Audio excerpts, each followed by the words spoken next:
এই ভূমিকম্পে আপনার বিল্ডিংটি কতটুকু ক্ষতিগ্রস্ত হয়েছে ভাই, এই বিষয়টা আপনি দয়া করে একটু খোলাসা করবেন।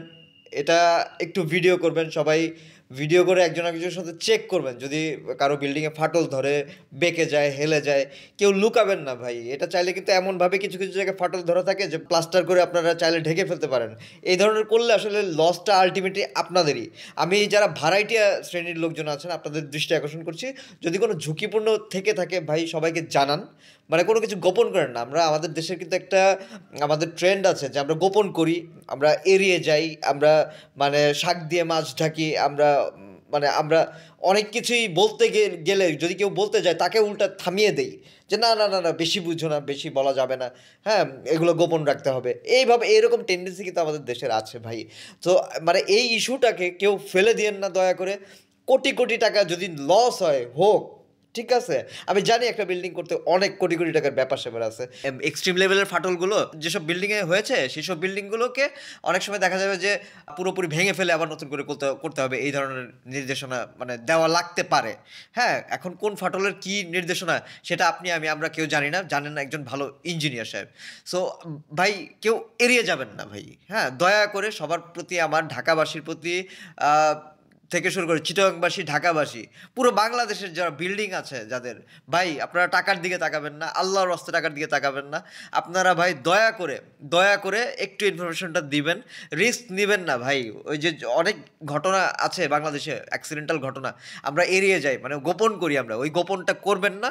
আমি বারবার করে বলছি গোপনটা করবেন না। আমরা পরবর্তীতে বড় আকারের কোনো দুর্ঘটনা এড়ানোর জন্য আমরা এটা খোলাসা করব। আমরা রাজুক হোক কিংবা ইউনিয়ন পর্যায়ে হলে ইউনিয়ন হোক, থানা পর্যায়ে, উপজেলা পর্যায়ে সংশ্লিষ্ট যে অফিস আছে সরকারি, সেই অফিসে ইনফর্ম করেন। ঠিক আছে, ভাড়াইটিয়া যারা আছেন আপনারা একটু সহযোগিতা করেন। হ্যাঁ, অনেক সময় অনেক বাড়িওয়ালারা কার্পণ্য করতে পারে এই ব্যাপারগুলোতে, আপনারা সহযোগিতা করেন সবাই। ভাড়াটিয়াদের সহযোগিতা একটা অনেক বড় ভূমিকা রাখতে পারে এই ক্ষেত্রে। হ্যাঁ, বাসা ছেড়ে দিন ভাই, আপনি যদি ভাড়াটিয়া হয়ে থাকেন, বাড়িওয়ালা হয়ে থাকেন, যেই হয়ে থাকেন ভাই, এই ইস্যুতে আপনি বাসা ছেড়ে দিন ভাই, বাড়ির মায়াটা ছেড়ে দিন ভাই। টাকা গেলে টাকা পাবেন আবার, ঠিক আছে, আল্লাহ দিবে ভাই, কিন্তু জীবনটা যদি চলে যায় আপনার, আপনার বাবা মা, আপনার সন্তানের, মানে আপনার নিকটাত্মীয়ের, আপনার মানে আপনার নিজের ভাই জীবনটা যদি চলে যায় ভাই, এটা আর কোথায় পাবেন বলেন? জীবনে কোটি কোটি টাকা দিয়েও তো আপনি এটা আর কোনোদিন পাবেন না। এটা বেসিক সেন্স ভাই। প্লিজ দয়া করে এই ব্যাপারটা নিয়ে সবাই সিরিয়াস হবেন। আর ভবিষ্যতে গাইডলাইনের বাইরে কেউ বিল্ডিং করবেন না। আমি আহ, যারা ডেভেলপার্স যারা আছেন বিশেষ করে ভাই, আপনাদের পা ধরে আমি রিকোয়েস্ট করতেছি ভাই, পুরো বাংলাদেশের মানুষের পক্ষ থেকে, প্রত্যেকটা নিরীহ মানুষের পক্ষ থেকে, ডেভেলপার্স যারা আছেন আপনাদের পা ধরে রিকোয়েস্ট করতেছি ভাই, উল্টাপাল্টা বিল্ডিং বানায়েন না ভাই। লাভটা একটু কমায় হলেও আপনি প্রয়োজনে আরও বাড়ায় টাকা নেন, তবুও ভাই মানে কোয়ালিটিতে আপনি করে ছাড় দিয়েন না ভাই, আল্লাহর রস্তে ভাই। আপনাদের কাছে মাপ চাই, যদি কেউ আগে করে থাকেন আপনারা বলে দেন, ফ্ল্যাশ করে দেন, গোপনে ফ্ল্যাশ করে দেন যে ওই বিল্ডিংয়ে ঝামেলা আছে। যদি এই ধরনের হয়, বাংলাদেশ তো ভাই, বাংলাদেশে কোনো ভরসা নাই। গোপনে বলে দেন যে এই বিল্ডিংটা করার সময় ভালো হয় নাই, ট্রেস করে দেখেন, হ্যাকিং স্টাইলে বলে দেন, নিজের আইডি গোপন রেখে যে কোনোভাবে জানিয়ে দেন। আর যদি না করে থাকেন কেউ, সবাই যদি সৎ থাকেন তাহলে ভালো, আমি চাই সবাই সৎ থাকেন আপনারা।